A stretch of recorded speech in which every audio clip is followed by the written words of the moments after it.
And again, tragedy here at the Amarnath cave as 9 are dead, 9 pilgrims are dead in a cloudburst.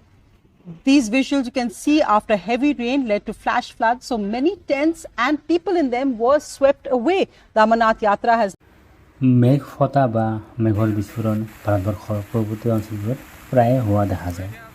Himachal, Uttarakhand, Assam আদি ঠাইত হোৱা মেঘ বিস্ফোৰণৰ ঘটনাই প্ৰতি বছৰে বহু মানুহৰ প্ৰাণ কাঢ়ি নিয়ে। ক্লাউড বাৰ্ষ্ট বা মেঘ ফটা মানে আচলতে মেঘত হোৱা কোনো বিস্ফোৰণক নুবুজায়। প্ৰথমতে আমি জানিব লাগিব মেঘ কিদৰে সৃষ্টি হয়। সূৰ্যৰ প্ৰখৰ তাপত যেতিয়া সাগৰ বা কোনো জলাশয়ৰ পানী গৰম হয় তেতিয়া পানী লাহে লাহে বাষ্পীভূত হৈ ওপৰলৈ গতি কৰে। আকাশত যিমানে ওপৰলৈ যোৱা হয় বায়ুৰ চাপ সিমানে ক্ৰমান্বয়ে কমি যায়। এই নিম্নচাপৰ ফলত বাষ্পীভূত হোৱা পানী কণিকাবোৰ একেলগ হৈ মেঘৰ সৃষ্টি কৰে। সমতলীয় ভূমিৰ ওপৰত যেতিয়া এই মেঘ জমা হয় তেতিয়া মেঘবোৰৰ কণিকাবোৰ গোট হৈ বৰষুণৰ টোপালৰূপে সৰি পৰে। পৰ্বতীয় অঞ্চলৰ ওপৰেদি যেতিয়া এই মেঘবোৰ পাৰ হয় তেতিয়া কেতিয়াবা পৰ্বতৰ মাজভাগত এই মেঘবোৰ জমা হৈ ৰয়।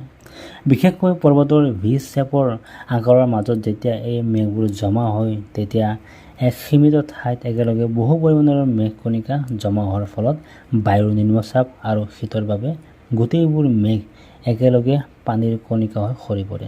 এনেকুৱা ঘটনা পৃথিৱীপৃষ্ঠৰ পৰা প্ৰায় 15 কিলোমিটাৰ ওপৰত হয়। এনেকুৱা বৰষুণত 100 মিলিমিটাৰ প্ৰতি ঘণ্টা হাৰত বৰষুণ পৰে। এই সময়ত বৰষুণৰ উপৰিও ধুমুহা, বিজুলী, ঢেৰেকনিও সৃষ্টি হয়। কিন্তু বন্ধুসকল, এই বৰষুণে ভয়ংকৰ ৰূপ লয় যেতিয়া পৰ্বতৰ ওপৰত জমা হোৱা পানীবোৰ হঠাতে নামনি অঞ্চললৈ নামি আহে। হঠাতে হোৱা এনেকুৱা প্ৰাকৃতিক দুৰ্যোগৰ উমান নোপোৱাৰ বাবে নামনিত বাস কৰা লোকে সুৰক্ষাৰ বাবে অইন ঠাইলৈ যাব সময় নাপায় আৰু পৰিস্থিতি ভয়ংকৰ হয়।